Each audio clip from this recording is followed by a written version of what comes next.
They thought she was just another uniform.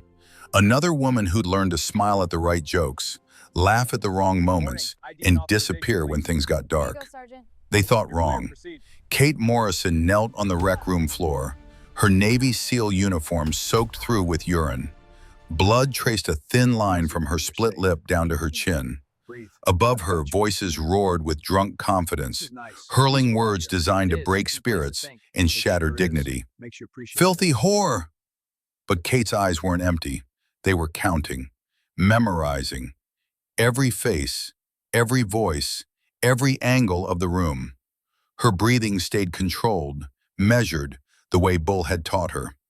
The micro camera sewn into her collar button blinked once. A tiny red pulse no larger than a pinhead. Recording. Everything. The man standing over her, Staff Sergeant Ryan Booker, 34 years old, Afghanistan veteran, Silver Star recipient, leaned down until his beer-soaked breath washed over her face. "Just like your sister," he whispered. She cried, though. "You're tougher, but you'll still disappear." Kate's jaw tightened. Just barely, just enough. Then the screen went black. White text appeared. 84 hours earlier. The Arizona desert stretched endless and unforgiving under a sun that didn't forgive weakness. Kate's Ford F-150 kicked up dust along the unpaved road, the kind of road that existed on no GPS, the kind that led to places men went when they wanted the world to forget them, or when they wanted to remember who they used to be. Master Chief Daniel Bull Hawkins didn't advertise his compound.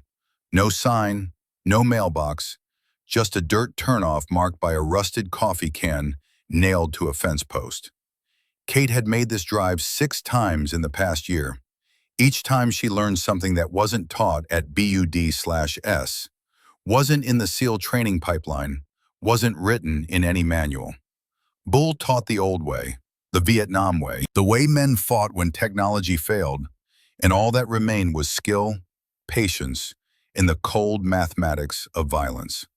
The compound appeared like a mirage, a low-slung ranch house, 3 outbuildings, solar panels catching the late afternoon sun. An American flag hung from a weathered pole, faded but still flying. No surrender in that flag. Kate parked beside a Vietnam-era Jeep that looked like it could still run through a jungle.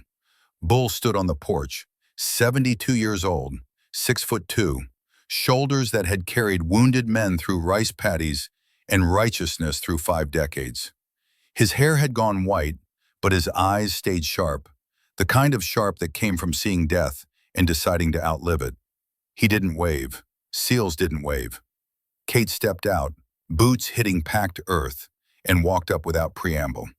"She still won't talk to me," Kate said. Bull nodded once. He already knew. He always knew. That's why she drove 6 hours to stand on his porch instead of making a phone call. "Come on," he led her through the house. Spartan, clean, a single photo on the mantle. Bull's SEAL team, 1972, somewhere in Southeast Asia. Young men with old eyes. 3 of them hadn't made it home. The rest carried them anyway. The back workshop smelled of gun oil and leather. Bull's sanctuary. A long workbench dominated one wall, covered in rifles in various states of maintenance. On the center rest lay an M40A5 sniper rifle. Vietnam-era design, still in use, its stock worn smooth by decades of careful hands. Bull sat, picked up a cleaning rod, and went back to work on the rifle. Kate took the stool across from him. For a long moment, only the rhythmic slide of the rod through the barrel spoke. "Amy tried," Kate finally said. 8 months ago. She reported what happened, filed official complaint, medical records, photos, everything by the book. Bull's hands never stopped moving. "And transferred to Okinawa within 48 hours. Discharged 6 weeks later. Psychological unfitness." Kate's voice stayed level, but her hands curled into fists on her thighs. She was 23 years old, Navy corpsman, smart, strong. She did everything right. Did everything the system told her to do, Bull corrected. He set down the cleaning rod and finally looked at Kate. Systems broken when the wolves guard the hen house. Kate pulled out her phone, called up a photo, and slid it across the workbench. Amy Morrison's face stared back. Young, pretty, bruises along her jaw, a split lip, eyes that had seen something they couldn't unsee. The photo was dated 8 months prior. Bull studied it for a long time. When he looked up, something cold had settled behind his eyes. Kate had seen that look before, the old hunter recognizing the scent of prey. "Tell me about the base," he said. Kate straightened. This was why she'd driven 6 hours. Not for sympathy, for strategy. Naval Amphibious Base Coronado. I'm going in under culture assessment cover. Official paperwork says I'm auditing unit cohesion and morale programs. Real mission? Document everything. Build a case they can't bury. Bull stood, walked to a locked cabinet, and returned with a wooden box. Inside, nestled in foam, sat surveillance equipment that looked like it belonged in a spy thriller. Micro cameras, audio recorders smaller than watch batteries, encrypted communication devices. New SEALs trust gadgets, Bull said, laying out each piece. That's fine, gadgets work, but you need to understand something, Kate. Electronics fail, batteries die, signals get jammed. When everything goes dark, all you have left is this. He tapped his temple. The human computer, pattern recognition, memory, instinct. In '68, we didn't have drones or satellites. We had eyes and patience. I'm going to teach you how to see the way we saw. For the next hour, Bull walked Kate through techniques that predated digital surveillance. How to memorize a face in 3 seconds. How to catalog a room's exits while appearing distracted. How to read micro-expressions that revealed intent before action. Stress destroys memory, Bull explained. Your heart rate spikes, fine motor control goes, and your brain dumps everything that isn't immediate survival. That's why training matters. You rehearse until memory becomes reflex. He pulled out a deck of cards, faces from old military ID photos. 30 seconds, memorize as many as you can. Kate studied the cards, focused, compartmentalized each face into distinct features. Scar above left eye, crooked nose, widow's peak, gap in front teeth. Bull swept the cards away and scattered them with others. Pick out the ones you saw. Kate selected 12, got 11 right. Again, they ran the drill 15 times. By the end, Kate was identifying 17 out of 20, even under timed pressure. That's the skill, Bull said.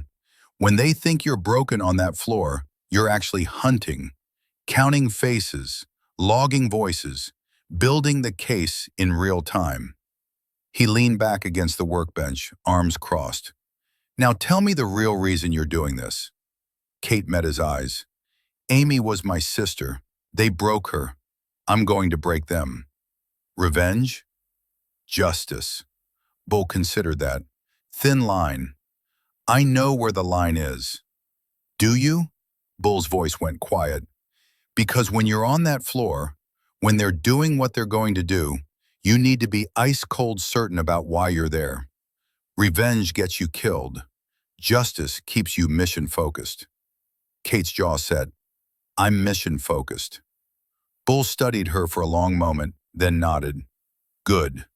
Because what I'm about to teach you next will be the hardest thing you've ever done. He walked to the corner of the workshop and returned with a training dummy, the kind used for ground fighting drills. You're going to let them hurt you. Kate's eyes narrowed. Excuse me? You heard me. You're going into that room knowing what's going to happen, knowing they're going to put hands on you, knowing they're going to degrade you, and you're going to let them. Because every second they think they're winning is another second of evidence, another face on camera, another voice on recording. He set the dummy on the ground. Most operators train to respond to assault with immediate violence. Muscle memory kicks in. You defend, counter, neutralize. But that's not your mission. Your mission is to be the bait, the tiger trap. Bull crouched beside the dummy. In Vietnam, we had a saying, wolf shows throat to get close to deer's neck. Sometimes you have to look like prey to get the predator close enough to kill. That's not weakness, that's patience. Kate stared at the dummy, her fists clenched. Every instinct screamed against what Bull was suggesting. I'm a SEAL, she said quietly. We're trained to fight. You're trained to complete the mission, Bull corrected. Fighting is just one tool. Sometimes the mission requires you to take hits, absorb damage, wait for the exact right moment. He stood looking down at her. Can you do that? Can you let them think they've broken you while you're actually setting the trap?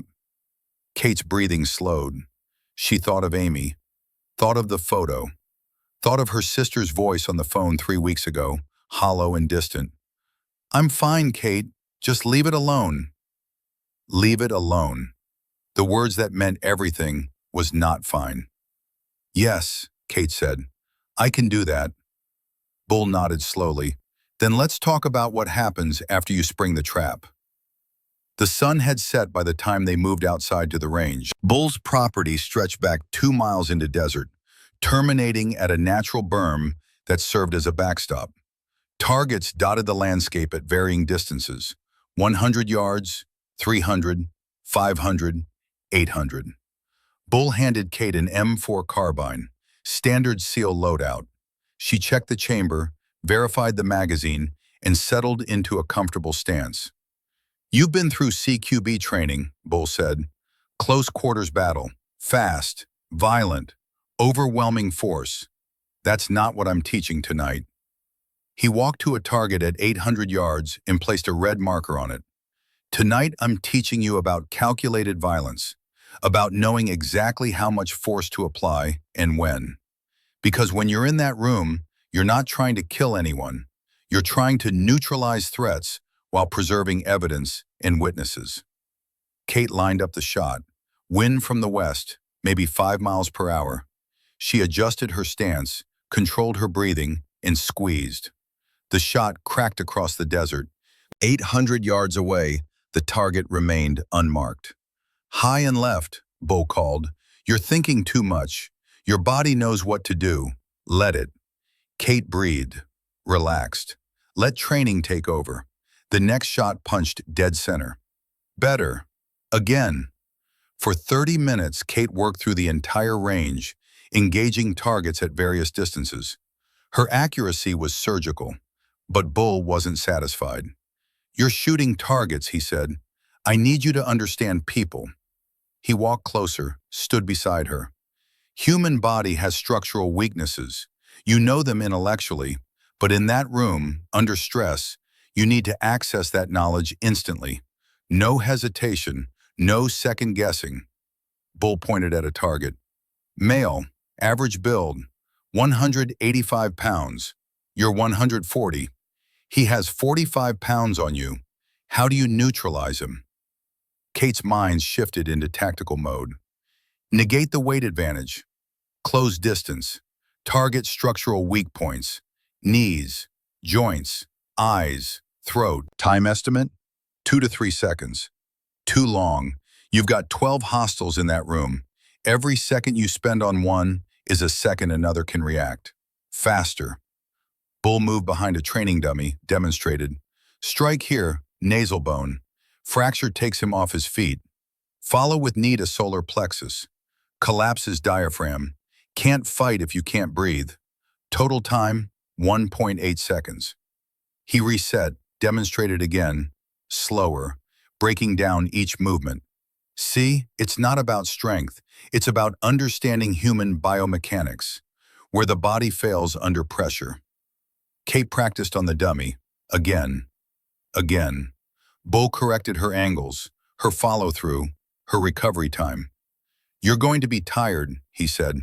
Heart rate elevated, fine motor control degraded.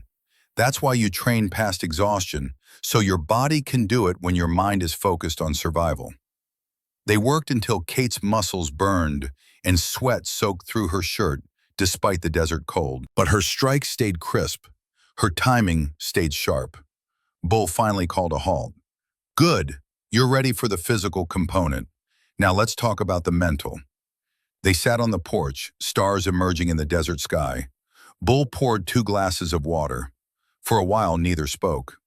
71, Bull finally said. I was instructor at BUD/S. Had a female candidate, tough as hell. Made it through Hell Week when 3/4 of the men quit. But there was a group, instructors, not candidates, who didn't think women belonged. They made her life hell outside official training. Sexual harassment, intimidation, the works. Kate listened. She reported it through proper channels, filed complaints, had witnesses. Bull's voice went flat. They transferred her, said she couldn't handle the stress, gave her an administrative separation. Honorable, but out. What happened to the instructors? Nothing. Absolutely nothing. Because back then the system protected itself. No oversight, no accountability, just the brotherhood circling wagons. Bull looked at Kate. I was young, didn't have rank, didn't have influence. I watched it happen and did nothing. That failure has lived with me for 51 years. Kate understood now. This wasn't just about Amy. This was about all the Amys. All the women and men the system had failed because good people didn't act.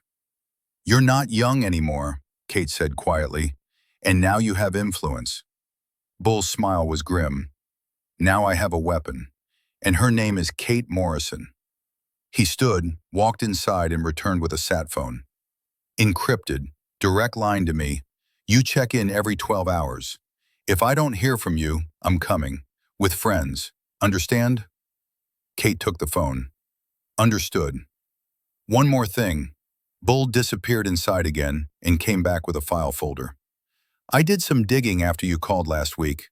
Amy wasn't the first at Coronado. He opened the folder. Inside were medical records, redacted but readable. 3 other women, similar injuries, similar time frames, all transferred, all separated. Pattern, Kate said. Pattern, Bull confirmed. And patterns mean organization. This isn't random, this is systematic. Which means there's a leader, a coordinator, someone running the show. Kate studied the records. Staff Sergeant Ryan Booker appears in all 4 incident reports, not as perpetrator, as witness, or investigating officer. Fox guarding the henhouse. Kate's fingers traced the name. Ryan Booker, Afghanistan veteran, Silver Star, decorated, protected. He hurt Amy, she said softly. Bull nodded. I believe so. Can you stay objective? Kate looked up. I can stay mission-focused. That's not the same thing. It'll have to be. Bull held her gaze for a long moment, then nodded. All right, when do you leave? Tomorrow morning. I'm expected on base by 1400 hours. Then get some sleep. You've got a long war ahead. But Kate didn't sleep. She stayed up, reviewing the files, memorizing faces, building the mental map she'd need. Bull found her at 0300, still awake, still studying. He didn't say anything, just poured coffee and sat across from her. Bull, Kate said after a while, how did you do it? Vietnam. Watching terrible things happen, staying focused on the mission. Bull's weathered hands wrapped around his coffee mug. I remembered I was a hammer, he said quietly, and every one of those bastards was a nail. Didn't make it easy, didn't make it clean, but it made it possible. Kate nodded, understanding. One more thing, Bull added. When it's done, when you've completed the mission and justice is served, don't wait around for praise. Don't expect gratitude. Just walk away. That's the SEAL way. We do the job. We disappear. We move to the next mission. What if there is no next mission? Bull smiled. There's always a next mission. Kate arrived at Naval Amphibious Base Coronado at 13:57 hours, 3 minutes early. Not so early it looked eager. Not so late it looked disrespectful. Precisely calibrated to appear professional but unremarkable. The gate guard checked her credentials, made a call, and waved her through. The base sprawled across coastal California like a military city. Barracks, training facilities, beaches where SEALs ran endless miles carrying logs and boats. The Pacific Ocean glittered beyond, beautiful and cold and unforgiving. Kate drove to the admin building, parked, and sat for a moment, centered herself. This was it. The mission started now. Her phone buzzed. Text from Bull. "Remember, you're the hammer." Kate smiled, pocketed the phone, stepped out into the California sun. The admin corporal who processed her paperwork was efficient and bored. Temporary access badge, building directory, room assignment in the visiting officer quarters. "You'll be in Annex C," he said without looking up. "Quiet wing. You'll like it. Fewer distractions." Kate noted the phrasing. Fewer distractions, or fewer witnesses. "Sounds perfect," she said. He handed her a key card. "Chow hall's open until 1900. Training schedules are posted online. If you need anything, call the duty office." "Appreciate it." Kate took her gear and walked. The base had the familiar rhythm of military life. Uniforms moving with purpose, vehicles shuttling between buildings, distant sounds of training exercises. On the surface, everything looked squared away, but Kate had learned to see beneath surfaces. She walked past the gym. Through the windows, she saw clusters of men working out. Their body language was too comfortable, too proprietary. They owned the space. Anyone else was just passing through. She walked past the rec building. Doors closed. No windows on the lower level. The kind of design that said privacy by intention. She walked past a group of female Marines heading the opposite direction. They moved in pairs, tight, aware. One made brief eye contact with Kate, and something passed between them. Recognition. The kind women developed in hostile environments. Kate filed it all away. Pattern recognition. Bull's lessons already paying dividends. Annex C was exactly what the corporal had promised. Quiet, isolated, the kind of place where screams wouldn't carry. Kate's room was Spartan. Bed, desk, locker, window overlooking a maintenance yard. She checked for surveillance. None visible. That didn't mean none existed, but it meant they weren't obvious about it. She unpacked methodically. Civilian clothes in the locker, uniforms hung, toiletries in the bathroom. Everything regulation, everything normal. Then she unpacked the real gear. The micro camera was smaller than a shirt button. Bull had modified her uniform, sewing it into the collar at an angle that captured 160 degrees of field of view.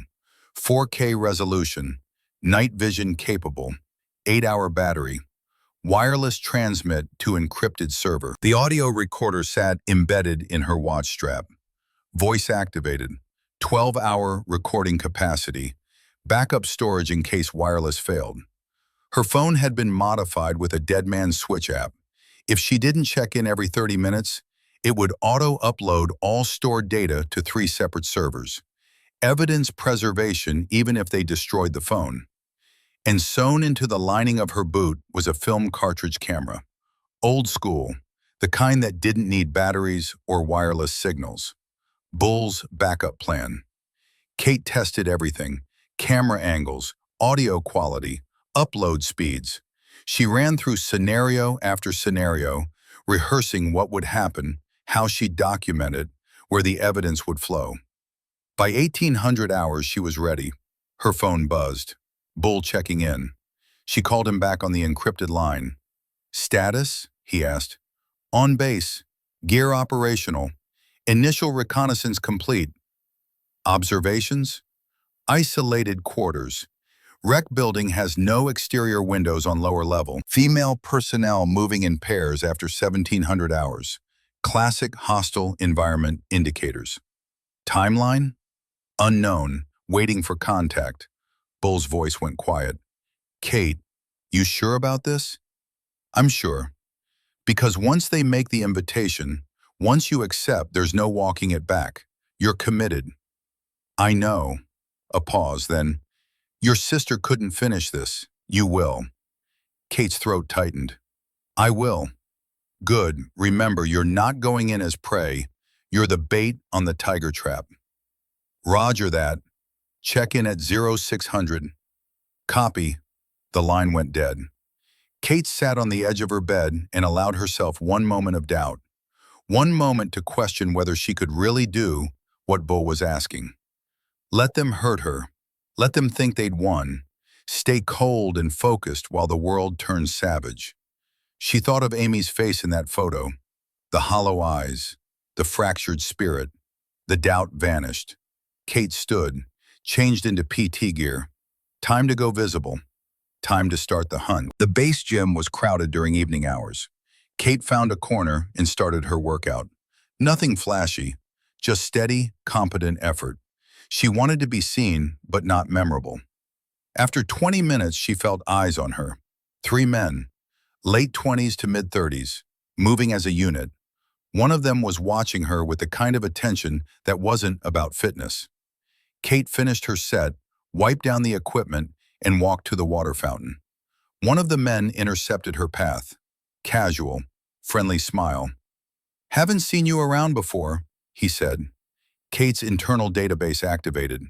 Memorizing. Blonde hair, crooked nose, scar through left eyebrow. Approximately 190 pounds. Infantry tattoo on forearm. "Just got here," Kate replied. Neutral tone, not friendly, not hostile.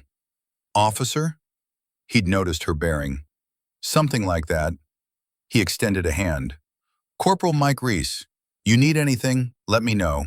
We take care of our own around here." Kate shook his hand. Firm, but brief. "Appreciate it. Seriously, new people can get lost. Base this size.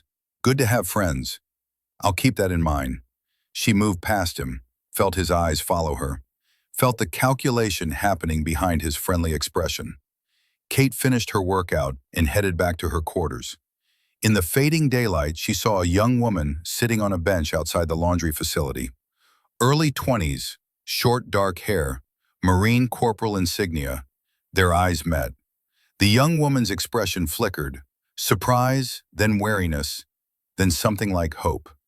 Kate walked over, slowly, non-threatening. "Evening," Kate said.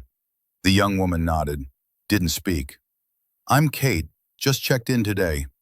A pause, then, Jessica Parker." Kate sat on the bench, not too close, respectful distance. "Been here long?" 18 months. Jess's hands twisted in her lap. "You're the new officer, right? The culture assessment person?" Word traveled fast on military bases. "Something like that." Jess looked away, looked back. Something was fighting inside her, the need to speak versus the fear of consequences. "If anyone invites you to the rec room at night," Jess said quietly, "maybe don't go, especially if it sounds like a party." Kate's pulse stayed steady. "Why not?" Jess's jaw tightened. "Some of us don't go anymore, that's all." "Why?" But Jess was already standing, already retreating. "Just be careful, okay?" She disappeared into the laundry room before Kate could respond. Kate sat alone on the bench as darkness settled over the base. She'd been on Coronado for less than 6 hours, and already the pattern was emerging. The warnings, the fear, the silence that came from broken trust in the chain of command. Her phone buzzed. Text message from an unknown number. She opened it. A photo appeared. Amy, 8 months ago. Same rec room Jess had warned about. Surrounded by men. Fear in her eyes. Below the photo, a message. Like sister, see you soon." Kate's blood ran cold. Then hot. Then ice cold again. They knew who she was. This wasn't just a hunting mission anymore. It was a challenge. Kate stood, walked back to her quarters, called Bull on the encrypted line. "They know," she said when he answered. "Explain." She told him about the photo, the message. Bull was quiet for a long moment. "They're trying to intimidate you, make you back down.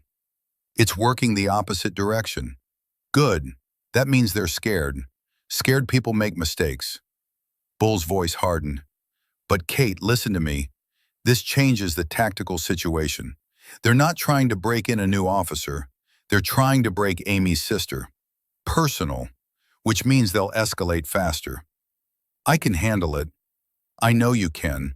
But you need to understand, when that invitation comes, and it will come soon, they're not going to ease in. They're going to go straight for the throat. Kate's voice was steady. Then I'll be ready. Will you? Bull, I've been shot at in Ramadi. I've cleared houses in Fallujah. I've done high-altitude jumps in zero visibility. This is just another mission. No, Bull said quietly. This is personal. And personal missions are the most dangerous kind, because you might forget the difference between justice and revenge. Kate looked at the photo on her phone, Amy's terrified face. I won't forget, she said. See that you don't. Check in at 600. The line went dead. Kate sat in her darkened room and let the cold settle into her bones. Bull was right. This was personal. They'd made it personal by sending that photo, but personal didn't mean sloppy. Personal meant motivated.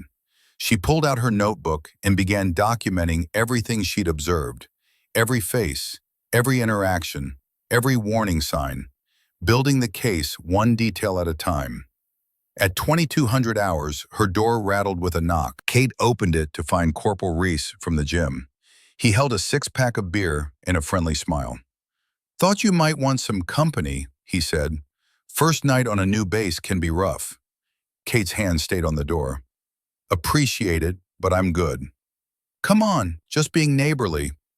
I'm sure, but I've got an early morning. His smile didn't change, but something shifted in his eyes. Calculation. Assessment. All right, well, if you change your mind, we're usually in the rec room after hours. Open invitation. I'll keep that in mind. She closed the door, heard his footsteps retreat down the hall. Kate returned to her notebook and added, Initial contact made. Reese. Friendly approach. Testing boundaries. Rec room mentioned. Timeline accelerating. Her phone buzzed. Text from the same unknown number. 3 days. Rec room. Don't keep us waiting. Kate stared at the message. 3 days. Not a question. A command disguised as an invitation. She texted back. Time? The response came immediately. 2100. Be there. Kate set down her phone and walked to the window. The base was quiet now. Lights dimming. Most personnel secured for the night. But in the distance, the rec building remained lit. Shadows moved behind closed curtains. Kate pulled the curtain closed and returned to her preparations. 3 days. 72 hours to finalize her plan, test her equipment, and steel herself for what was coming. 72 hours until she walked into that room and let them think they were breaking her. Bull's voice echoed in her mind. Wolf shows throat to get close to deer's neck. Kate Morrison smiled in the darkness. Let them come. She was ready. 72 hours disappeared like smoke. Kate spent them hunting without moving, watching without staring, learning the rhythm of predators who'd grown comfortable in their territory.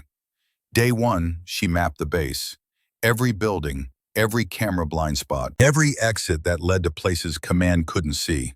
The rec room sat in the northwest corner of the compound, tucked behind the motor pool where diesel engines drowned out sound and maintenance schedules kept civilian contractors away after 1,800 hours. Perfect isolation. Day 2, she cataloged the pack.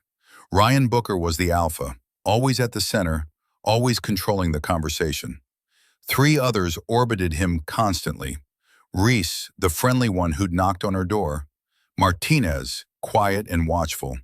And Chen, who laughed too loud at jokes that weren't funny. 4 core members, but Kate counted 8 others who drifted in and out of their circle. Peripheral players, enablers, 12 total. Day 3, she prepared her body. Bull's training regimen, muscle memory drills until her strikes flowed without thought. Breathing exercises until her heart rate stayed controlled under simulated stress. She rehearsed the mission in her mind 100 times. Walk in, let them test, let them escalate. Document everything, then end it. simple, except nothing about what was coming would be simple.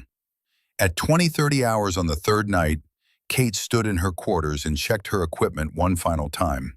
The micro camera in her collar button was active, transmitting to encrypted servers Bull monitored from Arizona. The audio recorder in her watch strap showed full battery. Her phone's deadman switch was armed.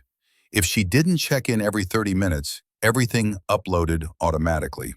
She looked at herself in the mirror. Navy SEAL uniform, pressed, professional.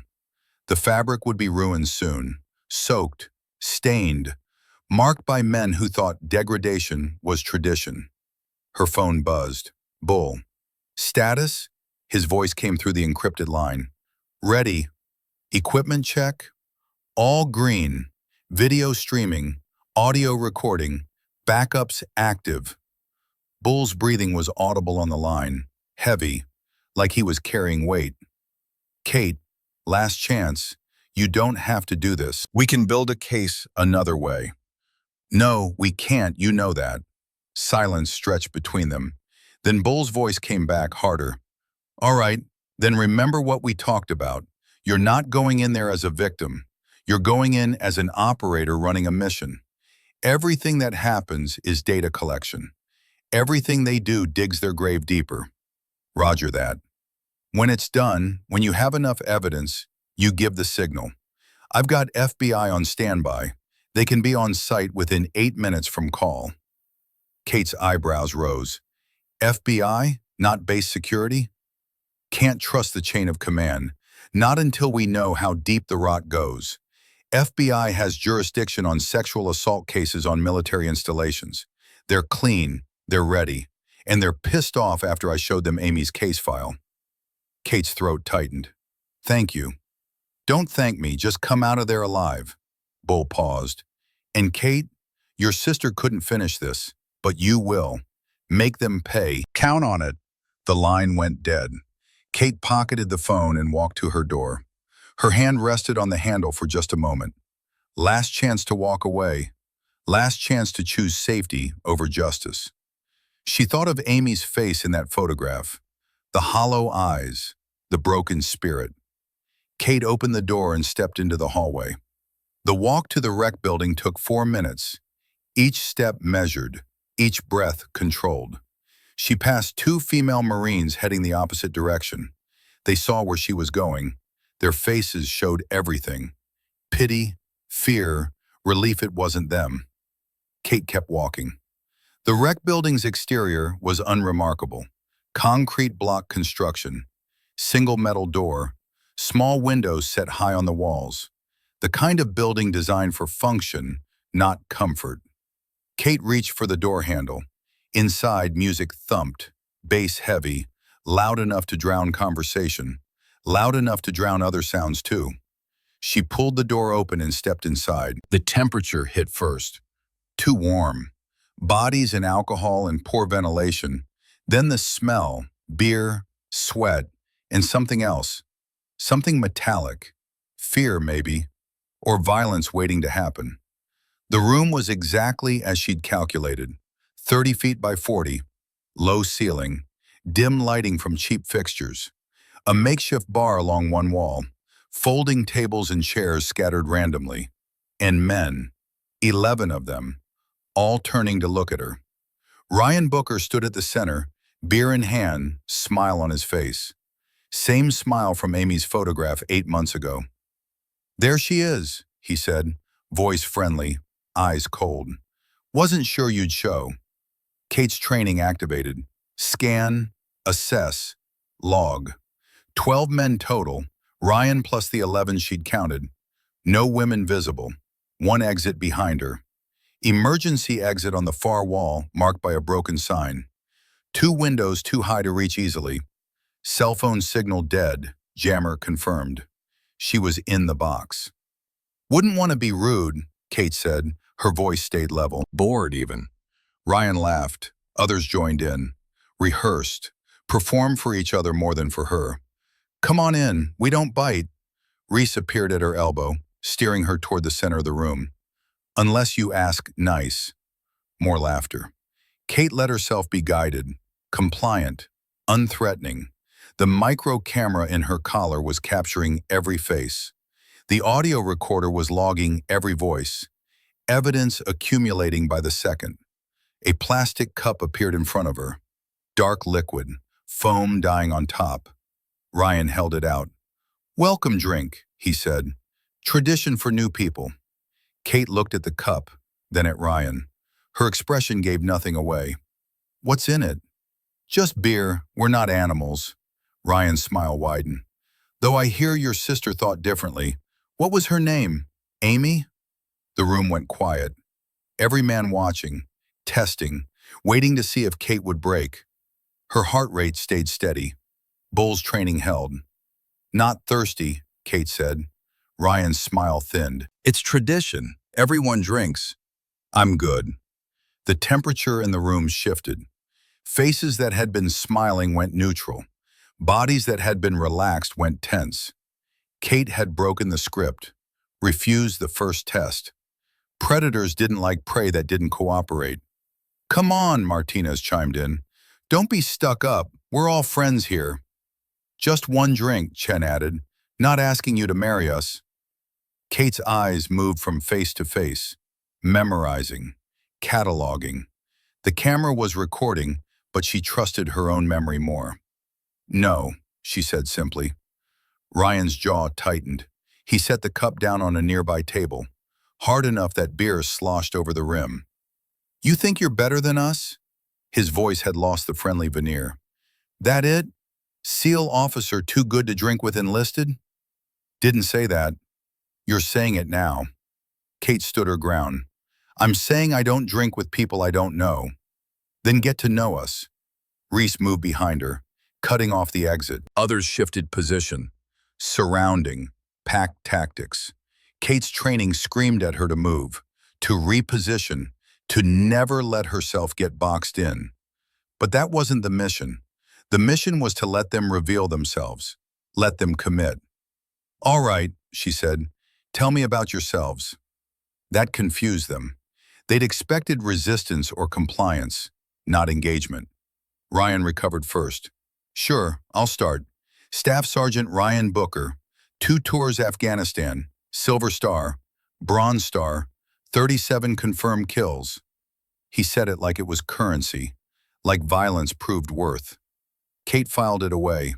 37 confirmed kills. But he saved his real violence for women who couldn't fight back. "Impressive," she said, flat, giving nothing. "Your turn," Ryan said. "Tell us about Kate Morrison, Navy SEAL, sister of Amy Morrison, who tried to make trouble here and got what she deserved." There it was, the challenge, the threat, spoken out loud now. No more pretense. Kate's hands stayed loose at her sides. Her expression stayed neutral. "My sister filed a legitimate complaint about sexual assault. The system failed her." "System worked fine," Ryan said. "She couldn't handle the culture. Too weak, too sensitive." He stepped closer. "Question is, are you weak too? Or can you hang with the big boys?" The others laughed. Closing tighter, Kate could feel the walls shrinking, could feel the mission entering its critical phase. "I can hang," Kate said quietly. "Prove it." Ryan picked up the cup again and thrust it at her. "Drink." Kate looked at the cup, then at Ryan's face, then at the faces surrounding her. Every one of them would be on camera, every voice on audio, every threat documented. She took the cup and dumped it on the floor. The liquid splashed across concrete, beer mixed with something else, something that left a chemical smell. "Told you I'm not thirsty," Kate said. For 3 seconds, nobody moved. Then Ryan's fist lashed out. Kate saw it coming, could have blocked it, could have countered, could have dropped him in 2 moves. Instead, she turned her face slightly, let the blow land, let it snap her head to the side. Pain exploded across her cheekbone, hot and sharp. Blood filled her mouth from a split lip. Kate stumbled back, caught herself, stayed on her feet. The room erupted. "Fucking bitch! Thinks she's tough. Let's see how tough." They swarmed, not coordinated, not tactical, Just violence fueled by alcohol and anger and the permission they'd given each other. Hands grabbed her arms, her shoulders. Someone yanked her hair. Pain lit up her scalp, but Kate didn't resist, didn't fight, let them pull her down. She hit the floor hard, knees first, then hands. The concrete was cold and sticky, years of spilled beer and God knew what else. A boot caught her in the ribs. Not full force, testing, seeing if she'd fight back. Kate curled slightly, protected her vital organs, but didn't defend, didn't counter. Another kick, this one harder. Her breath rushed out. Real pain now, the kind that made her body scream to fight back. She didn't. Not so tough now, someone yelled. Kate's mind stayed focused, counting, cataloging. 7 voices in that outburst, 7 more charges, 7 more lives about to end. They pulled her upright, forced her to her knees. Ryan crouched in front of her, grabbed her jaw. His fingers dug in hard enough to bruise. "Your sister cried," he said, begged. It was pathetic. His breath washed over her face, beer and hatred. "Let's see if you beg too." Kate's eyes met his, held steady. No tears, no fear. "Fuck you," she said clearly. Ryan's face twisted. He slapped her, open palm, hard enough to snap her head sideways. More blood, more pain, more evidence. "Hold her," Ryan commanded. Hands clamped on her arms, on her shoulders, forcing her down. She could feel phone camera lights. They were recording, documenting their own crime. Stupid, with alcohol and confidence, and the belief that they were untouchable. Ryan stood, reached for his belt. Kate's mind screamed. Every instinct howled to move, to fight, to end this before it went further. But Bull's voice cut through the chaos. "Your mission is to document, to gather evidence they can't deny. Stay focused." Ryan unzipped. Someone laughed. "About time." Kate closed her eyes, prepared herself. This was the line, the moment that would define everything. Could she really let this happen? Could she endure this for the mission? She thought of Amy, thought of her sister in this exact position 8 months ago, thought of how many other women had knelt here while men turned dignity into degradation. Kate opened her eyes, looked up at Ryan. "You're on camera," she said quietly. "All of you. Every face, every word, every action." Ryan hesitated, just for a second, doubt flickering. Then his drunk brain rejected the possibility. They'd gotten away with it before. They'd get away with it again. "Nice try," he said, and then he pissed on her. The stream hit her chest. Hot, humiliating, soaking through her uniform. The one that bore the SEAL trident. The one that represented everything she'd sacrificed to earn. Kate's jaw clenched. Her hands balled into fists behind her back where they held her. But she didn't look away, didn't close her eyes, didn't give them the satisfaction of breaking her. Others joined in, a second stream, a third, competing to mark her, to reduce her to nothing. The smell hit, acrid, overpowering. "Filthy whore," Ryan roared. "That's all you are. That's all your sister was." The room howled with laughter, drunk, vicious, proud of themselves. Kate's breathing stayed controlled. Her mind compartmentalized the humiliation, filed it away, focused on the mission. Camera recording, audio documenting, evidence building. 12 men committing federal crimes in real time. When they finished, they stepped back, admiring their work. Kate knelt in a puddle of urine, her uniform soaked, her face marked with blood and bruises. Exactly where they wanted her. Ryan leaned down again, put his mouth near her ear. "Go ahead," he whispered. "Try and report this. Nobody's going to believe you. We own this base. Lieutenant Commander Vance makes sure of that." He pulled back, smiled. "We did this to your sister. We did this to 3 others before her. And we'll do it to the next one too. Because we can." Kate's eyes stayed locked on his face. "Thank you," she said quietly. What? Thank you, Kate repeated, for the confession. Confusion rippled across Ryan's features, then suspicion. His hands shot out, grabbed her collar, pulled her close. His fingers brushed the micro-camera button. For one frozen moment, his alcohol-soaked brain tried to process what he was feeling. Something small, something that didn't belong. Recognition dawned. Horror followed. She's wired, he breathed. The room went silent. Kate smiled, blood on her teeth. Every word, every face, every crime, all recorded, all uploaded, all waiting for the FBI. You fucking... Ryan's fist cocked back. But Kate was done being prey. Her left hand shot up, caught his wrist. Her right hand struck his elbow. The joint bent backward with an audible crack.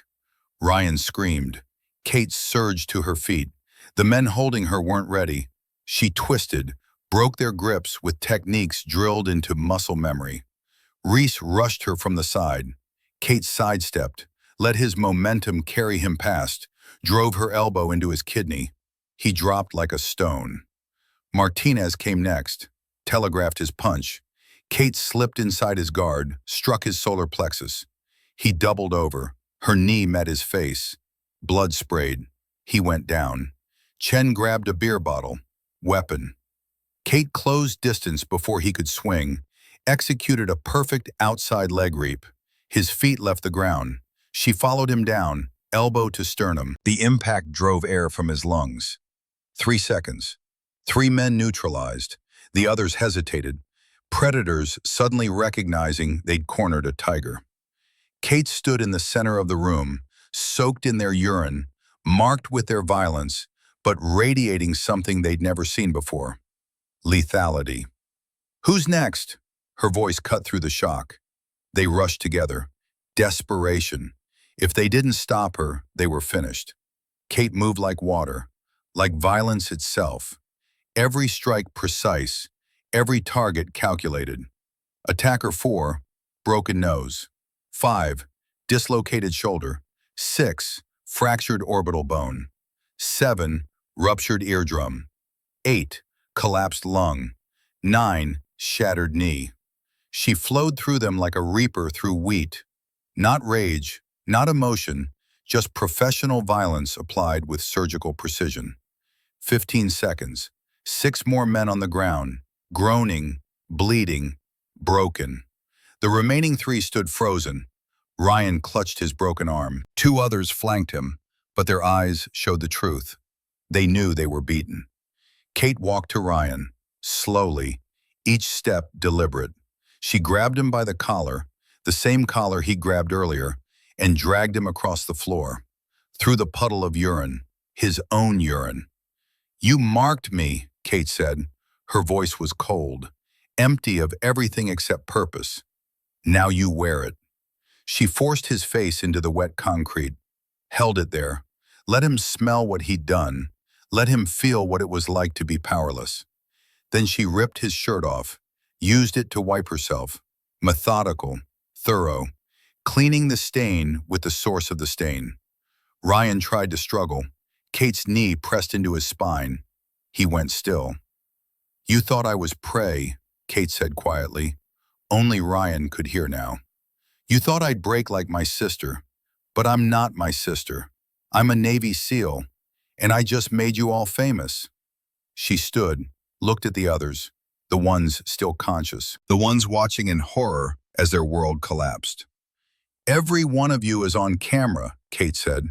Federal crime, conspiracy, sexual assault, all documented, all admissible in court. She lifted her sleeve, showed the microphone concealed in her watch strap. And I have a confession from Ryan about prior victims, about Lieutenant Commander Vance's involvement, about the systematic cover-up. Her hand moved to her phone, triple-tapped the volume button. The dead man's switch uploaded everything immediately. It's over, Kate said. Then she spoke clearly to the microphone. Confirming breach, subjects neutralized, execute. The door crashed open. But it wasn't base security. It wasn't MPS. It was FBI special agents in full tactical gear, 5 of them, weapons drawn, professional, efficient, angry. FBI, nobody move! The men on the floor didn't move, couldn't move. Kate had made sure of that. The lead agent swept the room, took in the scene, Kate standing in the center, soaked and bloodied but upright. 12 men scattered around her like broken toys. His eyes met Kate's. Recognition passed between them, professional to professional. "Petty Officer Morrison?" he asked. "That's me." "Special Agent Marks, we have arrest warrants for all personnel present. Are you injured?" "Nothing permanent. Medical is standing by outside." "After," Kate said. "I want to see this through first." Agent Marks nodded, respect in his expression. He keyed his radio. "Subjects secured. Bring in the evidence team and medical. Alert Base Command, we need the XO in custody immediately." His team moved with precision. Zip cuffs on every man, rights read, medical assessment for those Kate had injured, photographs of the scene, evidence bags for phones, cameras, anything that could hold data. Ryan was hauled to his feet, cradling his broken arm. He looked at Kate with something beyond hatred, beyond rage, pure desperation. "This won't stick," he said. "We have lawyers. We have connections." Kate walked up to him, close enough that only he could hear. "You have video of you pissing on a Navy SEAL while bragging about prior assaults and naming a senior officer as your accomplice. You have audio of conspiracy. You have 12 witnesses who all committed the same crime. You have nothing." She stepped back. "Take him," she told Agent Marks. As they led Ryan toward the door, Lieutenant Commander Vance appeared, striding in with command presence, ready to control the situation. "What the hell is going on here?" he demanded. "I'm the executive officer of this." Agent Marks turned. "Lieutenant Commander Marcus Vance?" "That's right, and you need to explain why FBI is on my base without—" "You're under arrest for conspiracy to commit sexual assault, obstruction of justice, and accessory after the fact." Marks nodded to his team. "Cuff him." Vance's face went white. "This is absurd. I don't know what she told you, but we have video of you attending parties where assaults occurred. We have statements naming you as the person who transferred victims to silence them. We have documentation of you burying complaints." Mark stepped closer. "Sir, you're done." As they cuffed Vance, Kate caught his eye, saw the moment he realized, saw understanding dawn, saw his career, his reputation, his life collapse in real time. "Your mistake," Kate said quietly, "was thinking the system would protect you forever." Vance said nothing, just stared as they led him away.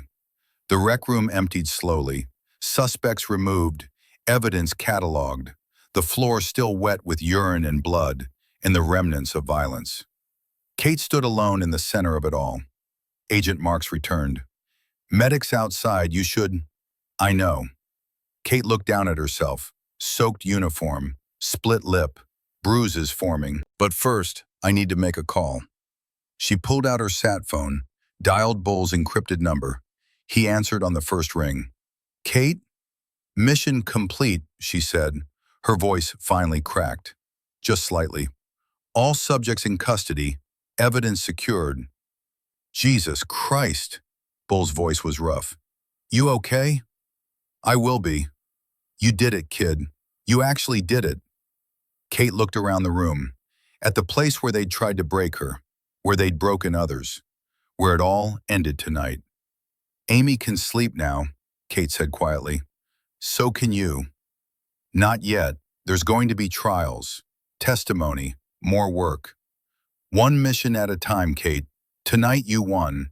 Tomorrow, you heal." Kate nodded even though he couldn't see her. "Bull?" "Yeah? Thank you for teaching me the old ways, for believing I could do this." Bull's voice softened. "I didn't teach you anything you didn't already know. I just reminded you what you were." "What's that?" "A hammer," Bull said, and they were all nails. Kate smiled, blood and exhaustion, and something that might have been satisfaction. Copy that, Chief. Morrison out. She disconnected, walked outside. The California night was cool and clean. The Pacific Ocean whispered in the distance. An ambulance waited. Medics approached. Kate let them. Let them document her injuries. Let them photograph the evidence on her body. But her mind was already moving forward, to the trials, to the testimony, to the systematic dismantling of everyone who'd participated in this horror. Agent Marks joined her as they finished the medical assessment. "We found something in Ryan's phone," he said. "A signal group chat called The Tradition. 23 members across 5 different bases." Kate's eyes hardened. "Show me." He pulled out an evidence tablet, displayed the chat logs, messages dating back 3 years, bragging about assaults, sharing photos of victims, coordinating cover-ups across multiple installations, an entire network built on violence and protected by silence. "We're going to need your help," Mark said. "This is bigger than one base. This is systemic." Kate looked at the list of names. 23 predators who thought they were untouchable. They were all wrong. "Whatever you need," Kate said, "I'm in." Marks nodded. "Good, because you just started something that's going to ripple through the entire military, and it's going to get ugly." "It was already ugly," Kate said. "Now it's just going to be visible." She stood. Medics had cleared her. Bruises, minor lacerations, nothing requiring hospitalization. Kate refused the hospital anyway. Refused painkillers. She wanted to feel this. Wanted to remember every second. A truck pulled into the parking area. Old, battered. Vietnam-era Jeep that shouldn't still be running, but was. Bull climbed out. He'd driven 6 hours, drove through the night to be here. He didn't say anything, just stood there, looked at Kate, saw what she'd endured, saw what she'd accomplished. Kate walked to him. They stood facing each other, operator to operator, generation to generation. Bull pulled a towel from his truck, handed it to her. Kate took it, started wiping her face, her hands, cleaning herself with something clean for the first time since entering that room. "You proved them all wrong," Bull said finally. "Everyone who said women couldn't be SEALs, couldn't handle combat, couldn't do the hard missions." He paused. "You just took down an entire predator network by yourself." "Not by myself," Kate said. "You taught me everything I needed. I taught you tactics. You brought the courage." They stood in silence for a moment. No need for more words. SEALs didn't need speeches. Bull reached into his truck and pulled out a jacket. Clean, dry. He held it out. Kate removed her soaked uniform top, stood in her t-shirt for a moment, letting the California night air wash over her. Then she put on the jacket. Bull's jacket. The one he'd worn in Vietnam. The one that had survived 3 tours in 50 years. "Keep it," Bull said when Kate tried to hand it back. "You earned it tonight, more than I ever did." Kate's throat tightened. She nodded, couldn't speak. Bull's hand landed on her shoulder, heavy, solid, the weight of approval from a man who rarely gave it. "Your sister can rest now," he said quietly. "All of them can." Kate looked back at the wreck building, FBI agents still processing evidence, lights blazing, the darkness finally exposed. "How many others do you think there are?" she asked. "How many more bases with the same problem?" Bull followed her gaze. "More than we want to know about." "Then we find them," Kate said. "All of them." "That's not a mission, Kate. That's a war." "Good." Kate's voice was steel. "Because I'm done fighting battles. Let's win the war." Bull studied her face, saw the determination, the fire that hadn't been extinguished, had been forged stronger. "All right," he said, "but first you're going to sleep. Real sleep, not operator sleep. Actual rest." "Bull." "That's an order, petty officer. You just spent 3 days prepping, 3 hours getting your ass kicked, and 15 seconds becoming a legend. Your body needs recovery time." Kate wanted to argue, wanted to jump into the next phase, but exhaustion hit suddenly. Complete, total. She nodded. Copy that, Chief. Bull opened the truck's passenger door. Kate climbed in. As they pulled away from the base, she looked back one last time. The wreck building was being dismantled, not just cleaned, demolished. By morning, it would be gone, erased like it had never existed. But the men who'd operated there would never be erased. They'd be remembered, tried, convicted, punished. Kate leaned her head back against the seat, closed her eyes, and for the first time in 72 hours, she let herself breathe. Mission complete. Justice served. Tomorrow, the war continued. But tonight, Kate Morrison slept the sleep of warriors who'd done their duty and done it well. Kate woke to sunlight streaming through unfamiliar windows and the smell of coffee brewing. For 3 disoriented seconds, she didn't know where she was. Then memory returned. Bull's compound, Arizona, safety. Her body's catalog of pain followed immediately. Ribs ached where boots had connected. Her face throbbed where fists had landed. Muscles she'd used to dismantle 12 men screamed their protest. She sat up slowly. Someone had covered her with a blanket. Her boots sat beside the couch, cleaned. Bull appeared in the doorway, coffee mug in each hand. He looked like he hadn't slept. Probably hadn't. How long? Kate's voice came out rough. 14 hours. It's 1100. He handed her a mug. You needed it. Kate sipped. Black, strong, perfect. I should call in. Agent Marks is probably already handled. I talked to him at 0600. The suspects are all in federal custody. DOJ is coordinating with JAG, and your command has been notified. You're on administrative leave pending investigation. Investigation of me? Standard procedure. You hospitalized 4 men and broke bones on 8 more. They have to review use of force.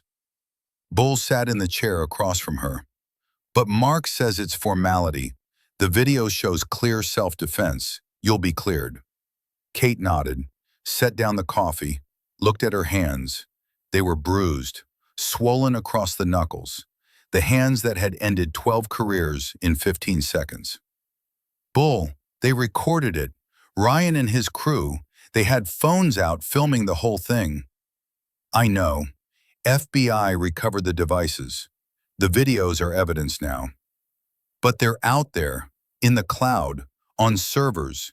My sister's assault was shared on dark web forums. Mine probably is too. Kate's voice stayed level, but something cold had entered it. Somewhere, right now, people are watching what happened to me. Bull leaned forward, elbows on knees. His weathered face was hard. Yeah, probably.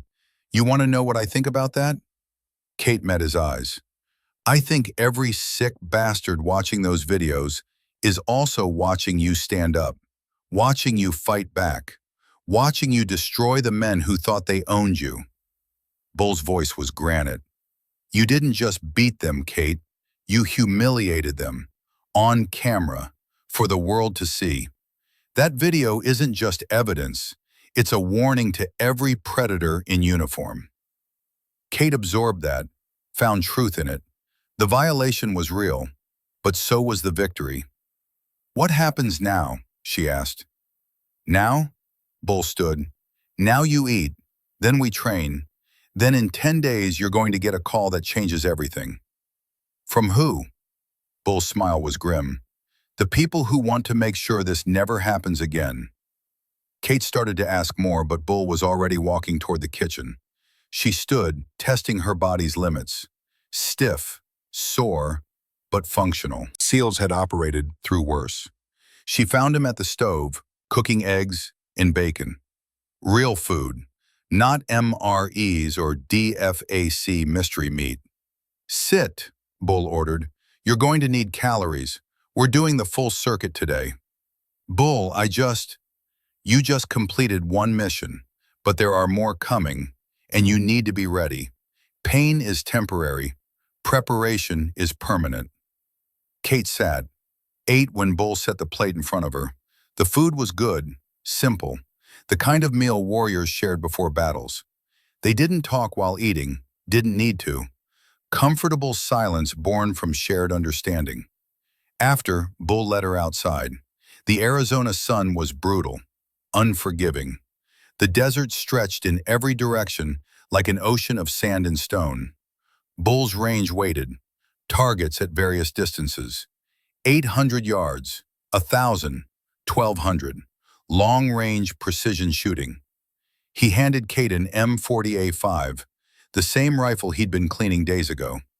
"You've proven you can fight close," Bull said. "Now prove you can fight from distance, because the next mission might require you to stay invisible, to watch, to wait, to strike from where they can't see you coming." Kate checked the rifle, felt its weight, its balance. "Furthest target," Bull said, 1,200 yards, wind from the southwest at 8 miles per hour, temperature 94 degrees. Calculate. Kate's mind shifted into operator mode. The math was complex. Bullet drop, wind drift, temperature effects on powder burn rate. She made adjustments, controlled her breathing, squeezed. The rifle cracked. 1,200 yards away, the target remained unmarked. "High and right," Bull called. "Trust your training." Kate chambered another round, adjusted, breathed, squeezed. The target shivered, hit. Better, again. For 2 hours, Kate worked the range, every distance, every condition.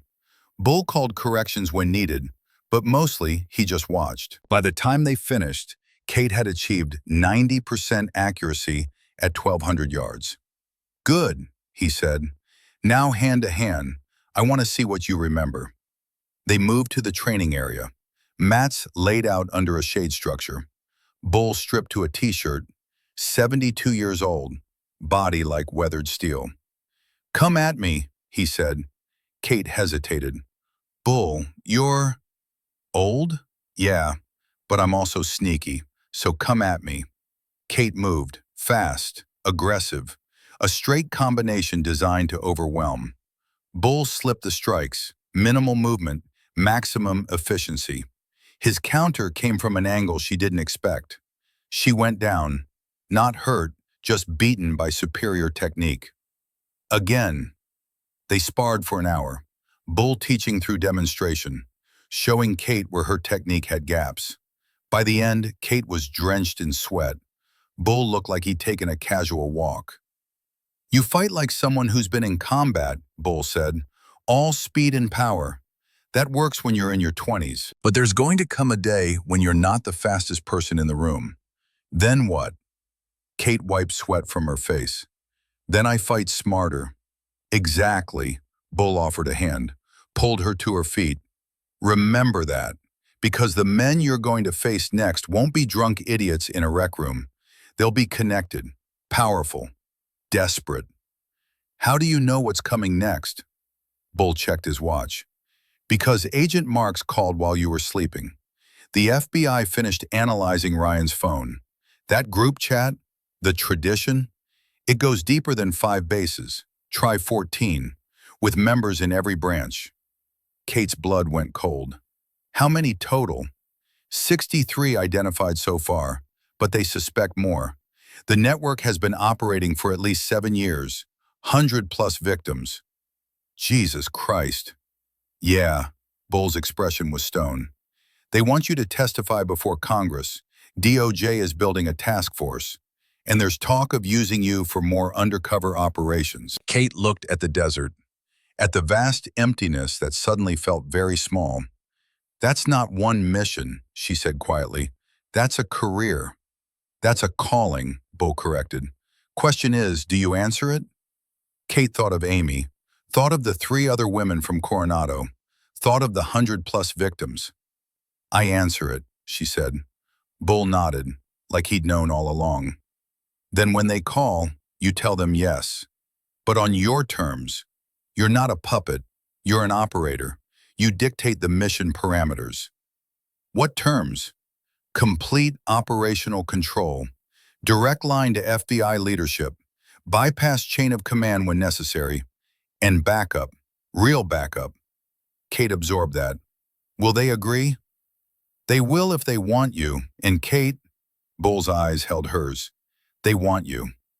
For the next 10 days, Bull put Kate through intensive preparation, mock testimonies, hostile questioning, media interview simulations. He'd called in favors with old teammates, retired JAG officers, former FBI investigators, even a congressional staffer. They grilled Kate, twisted her words, attacked her credibility. Everything she'd face in Washington, they threw at her in Bull's compound. By the 10th day, Kate was unshakable. "You're ready," Bull said. They flew to Washington, commercial flight. Kate in civilian clothes, baseball cap pulled low. Bull sat beside her, reading a paperback Western, completely at ease. "Bull," Kate said as they descended into Reagan National. "Yeah? What if I screw this up?" Bull closed his book, looked at her. "You won't. You want to know why? Because you're not going in there to perform. You're going in there to testify, to tell the truth. And truth doesn't need to be perfect.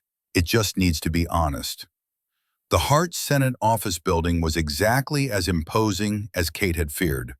Marble, columns, the architectural weight of American power. Agent Marks met them in the lobby.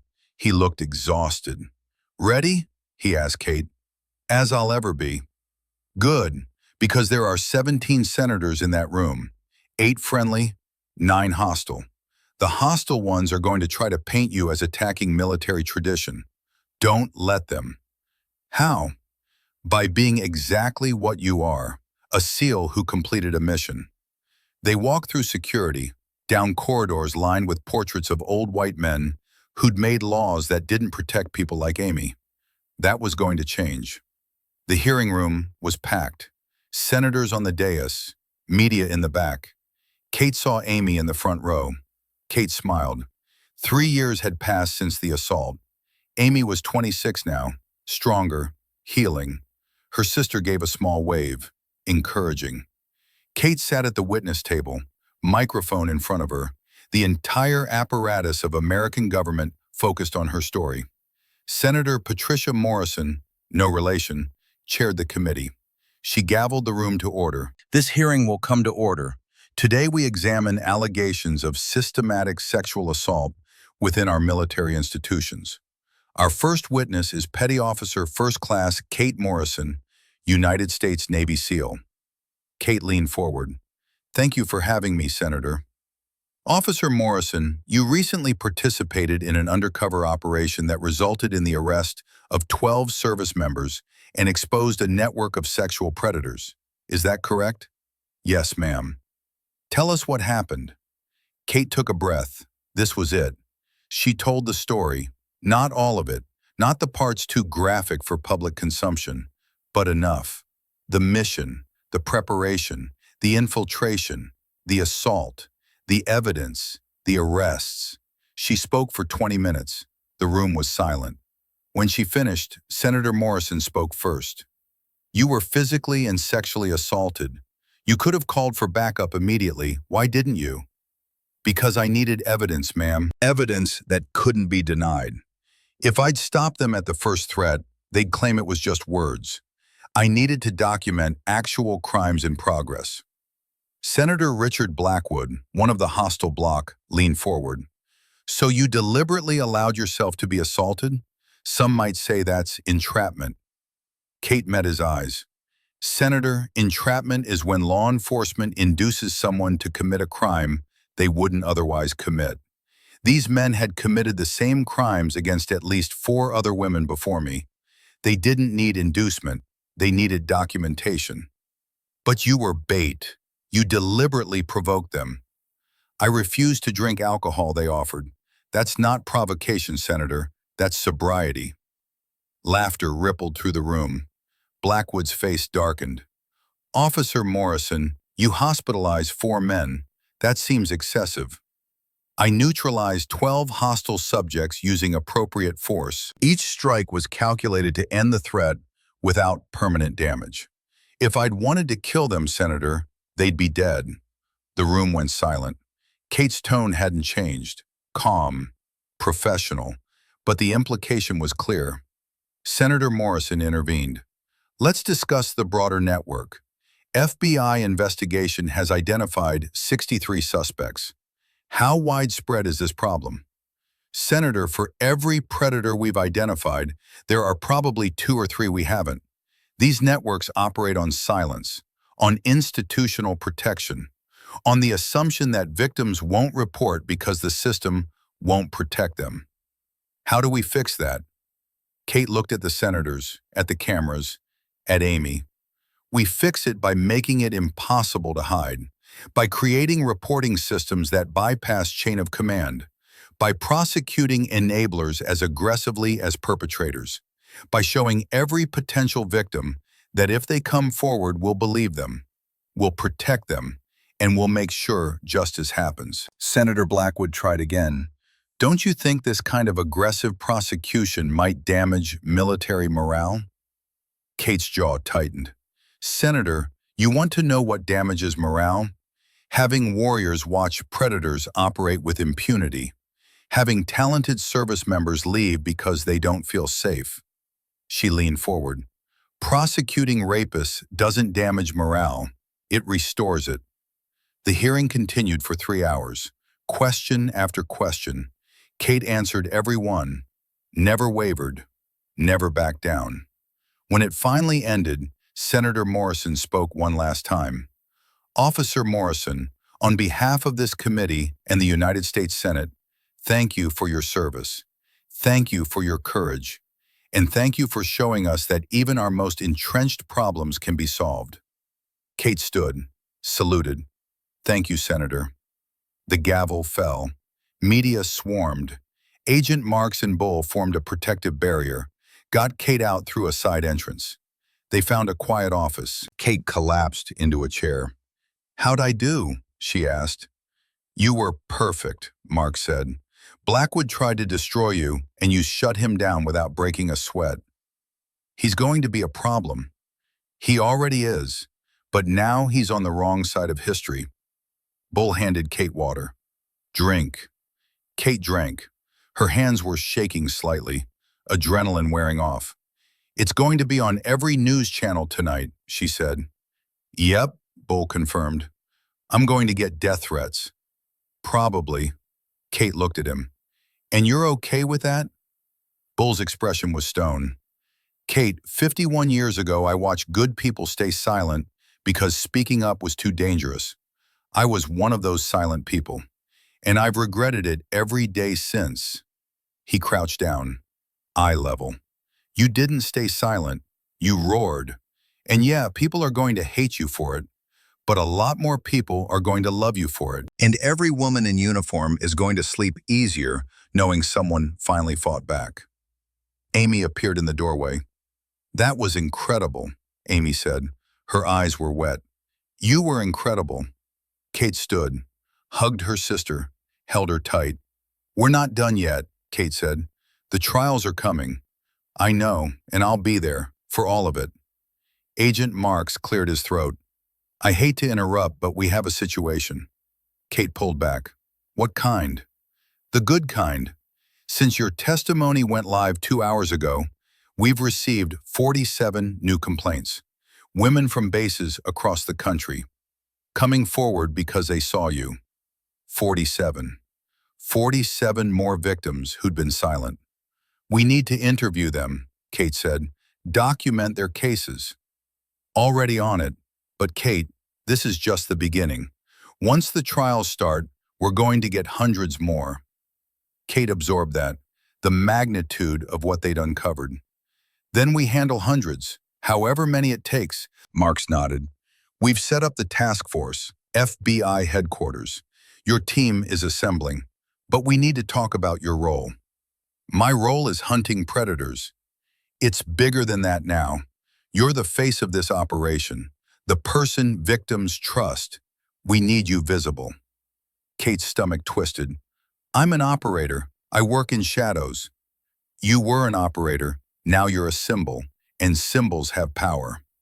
Bull spoke up. He's right, Kate. You've crossed that line. The question is how you use the platform. Kate looked at Amy, at Bull, at Marks. Fine, I'll be visible. I'll do the interviews, whatever it takes. But I don't stop hunting. I don't become just a spokesperson. I stay operational. Agreed, Mark said. We need both. They spent the rest of the day in briefings, task force structure, operational parameters. That night, Kate's phone buzzed. Text from unknown number. She opened it warily. It was a photo.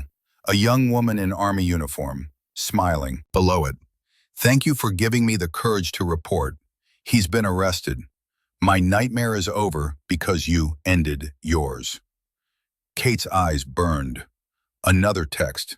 Different number, different face, same message. Then another, and another. 17 messages in 20 minutes.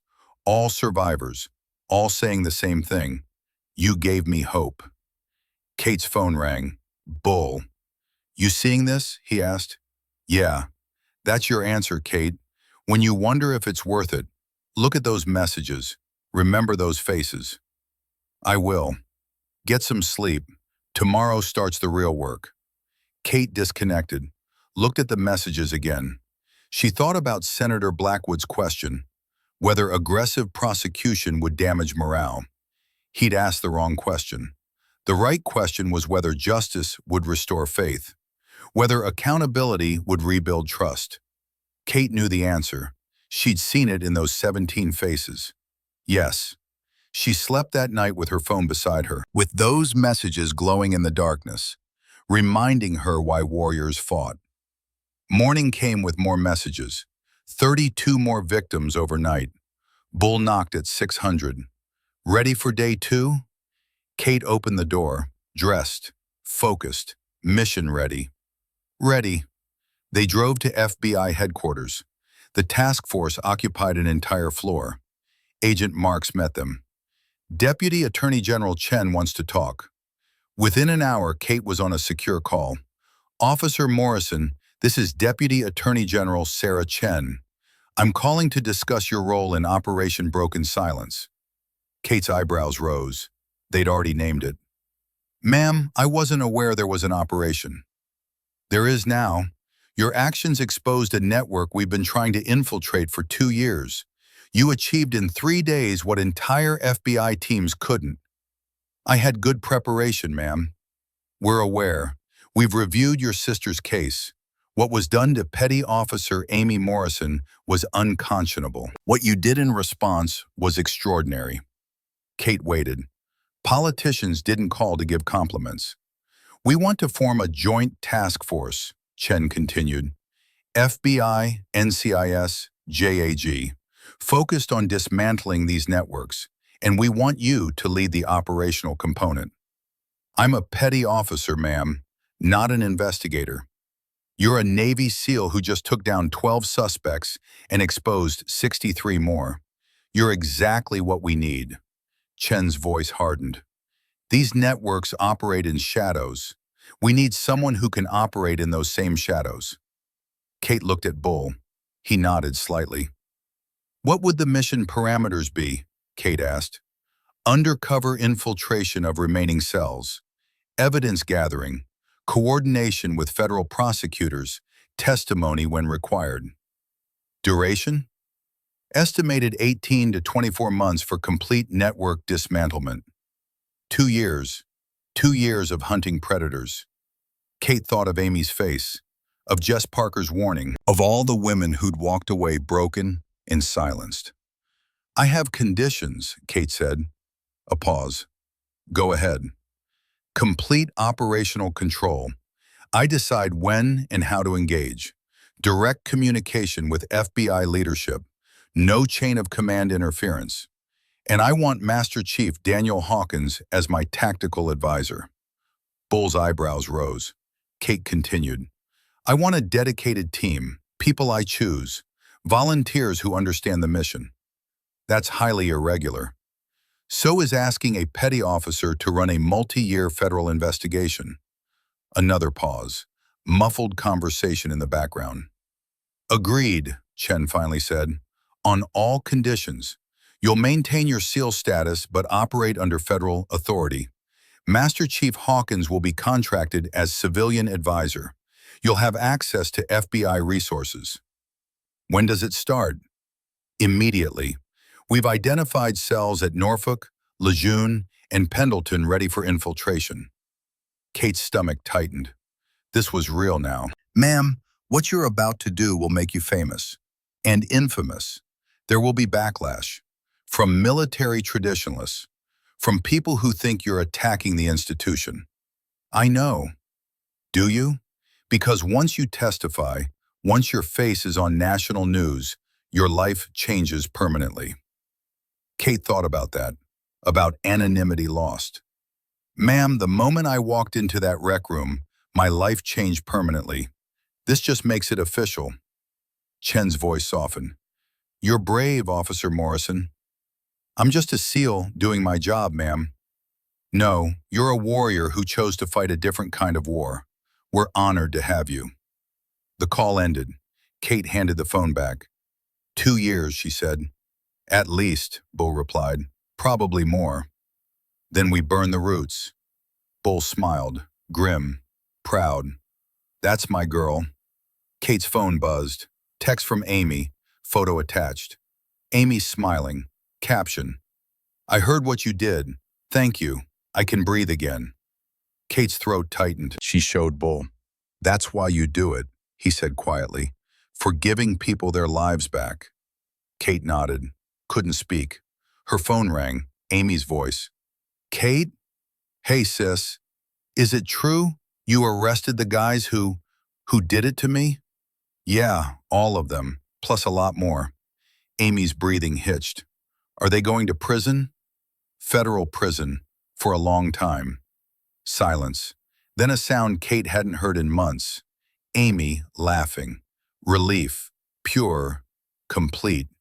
I thought I was crazy, Amy said. You weren't. None of it was your fault.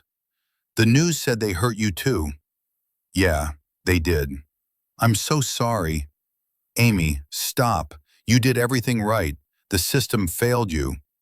Then why did you succeed? Kate considered the question. Because I didn't trust the system. I documented everything. And I had help from someone who knew how to fight dirty. Master Chief Hawkins? You know about Bull? I looked him up. Vietnam vet, SEAL legend.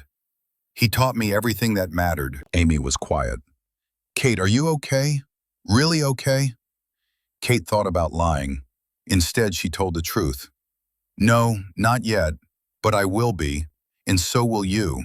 We're going to heal, together.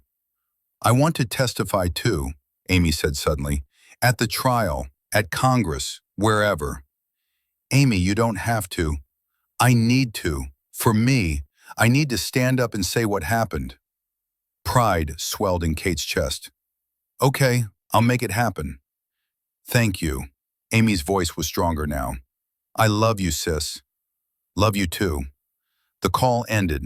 Kate set down the phone and allowed herself one moment of weakness.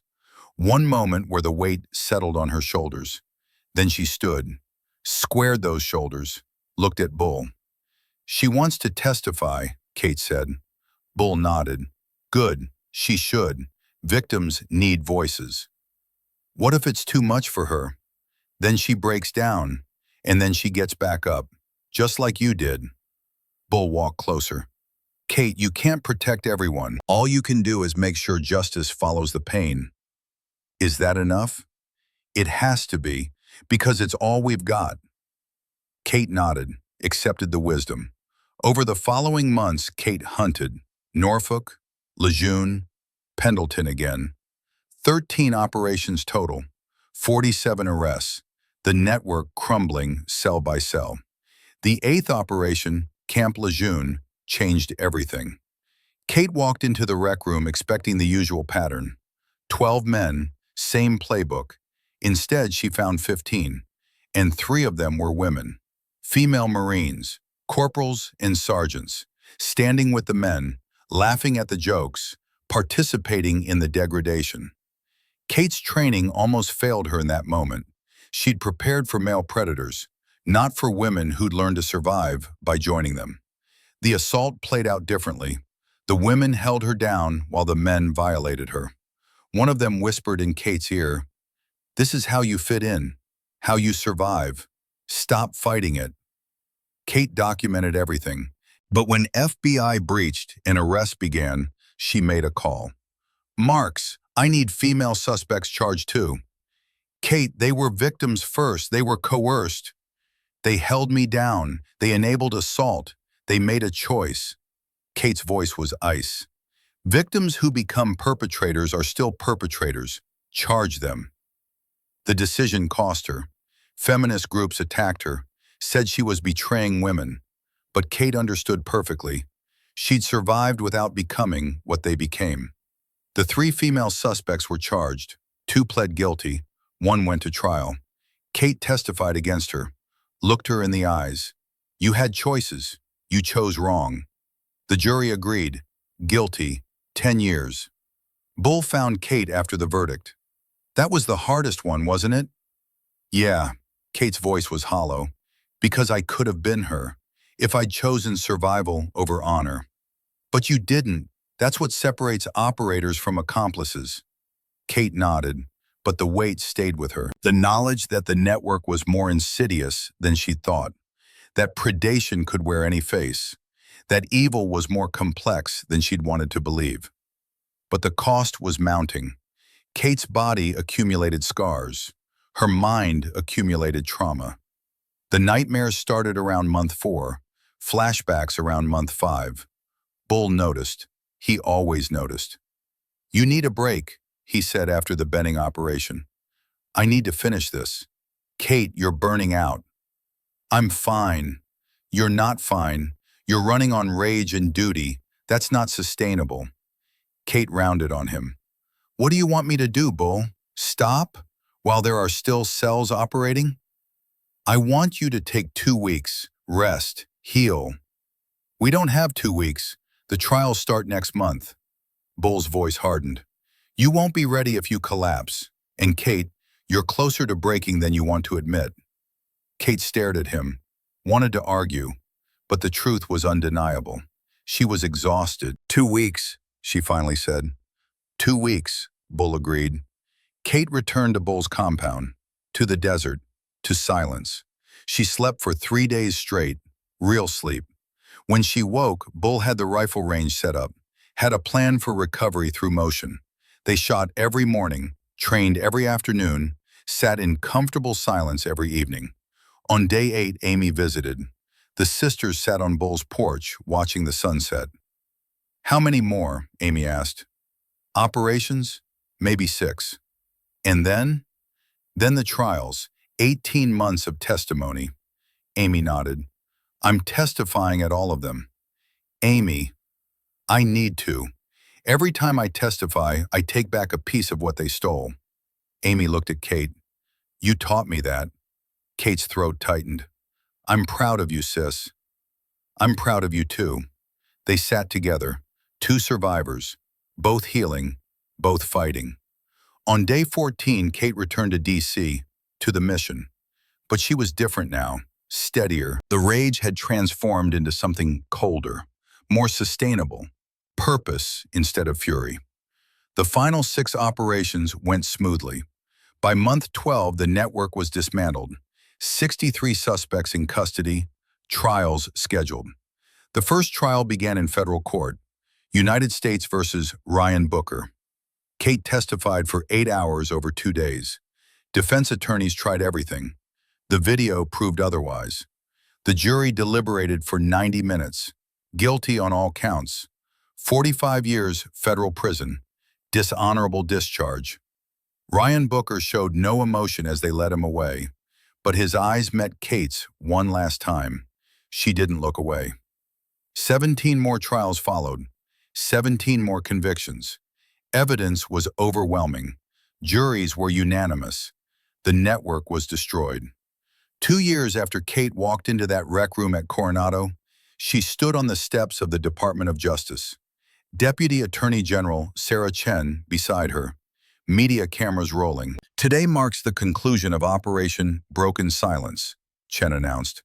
63 convictions, 1,700 years of combined prison sentences, and systemic reforms ensuring this never happens again. She turned to Kate. None of this would have been possible without Petty Officer Kate Morrison. The cameras focused on Kate. Kate stepped to the microphone, thought about all the speeches she could give. Instead, she kept it simple. I'm a SEAL who did her job. The real heroes are the survivors who found the courage to come forward, who told their stories, who refused to let shame silence them. She paused. To anyone still suffering in silence, you're not alone. The system isn't perfect, but it's better than it was. Report, document, fight back. Justice is possible. She stepped back. The press conference continued, but Kate was done. Bull waited at the bottom of the steps, ready to leave. Good speech, he said as they walked away. Felt inadequate. Best ones usually do. They drove out of D.C. toward Arizona, toward home. 6 months after the final trial, Kate stood on Bull's porch one last time. The Arizona sunset painted the desert in shades of fire. Same view, different woman. Bull brought 2 glasses of whiskey, first drink Kate had accepted in 3 years. To the mission, he said. Kate clinked glasses. To the mission. They drank in silence, comfortable, complete. Navy offered you a new assignment, Bull said. Training instructor. I know. You turning it down? Kate looked at the desert, at the mountains, at the vast emptiness that had become home. No, I'm taking it, but on my terms. I teach operators how to hunt predators, how to document crimes, how to fight when the system fails. Bull smiled, pride in his weathered face. You're going to change the whole institution. Maybe, or maybe I'll just make sure the next woman who faces what I faced knows she has options, has tools, has proof that justice is possible. Kate's phone buzzed. Text from Amy, photo attached. Amy in nursing school scrubs, smiling, genuinely happy. Caption, first day of clinical rotation. I'm healing. Thank you for showing me how. Kate showed Bull. That's the real victory, he said quietly. Not the convictions, that. Giving people their lives back. Kate nodded, throat tight. I'm done hunting, Bull. The network is broken. The system has accountability now. Someone else can carry the mission forward. And what will you do? I'll teach. I'll testify when needed. I'll be visible so others know they're not alone. Kate looked at the old warrior who'd made all of this possible. And I'll remember what you taught me, that being a hammer doesn't mean you can't also build. Bull's hand landed on her shoulder, heavy, final. You did good, kid. Better than good. You changed the world. We changed it, you and me, Amy and all the survivors. It wasn't one person, it was all of us refusing to stay silent. They watched the sun disappear, darkness claiming the desert. But Kate wasn't afraid of darkness anymore. She'd walked through it, emerged stronger. Her phone buzzed again. Different number. Petty Officer Morrison, this is Corporal Lisa Chen, Camp Pendleton. I just reported assault. They believe me. They're investigating. Thank you for making that possible. Kate typed back, you made it possible by being brave. Stay strong. Justice will come. She pocketed the phone, looked at Bull. It's not over, is it? It'll never really be over. No, Bull agreed. Evil doesn't end, but neither does courage. You proved that. Now you'll teach others to prove it too. Kate raised her glass one more time. To the next generation of hammers. Bull clinked. To the next generation. They drank. Operators, warriors, teachers. The mission complete. The war won. The future written by survivors who refused to be silenced. And somewhere, in a barracks far away, a young woman sat alone in the dark, afraid, broken, silent, until her phone glowed with a message from a friend. A link to Kate Morrison's congressional testimony, a voice saying, you don't have to stay silent. Help exists. Justice is possible. The young woman watched, listened, learned. And when morning came, she walked to her commander's office, knocked on the door, and said 2 words that changed her life. I need help. Because Kate Morrison had proven it was possible. And that was everything.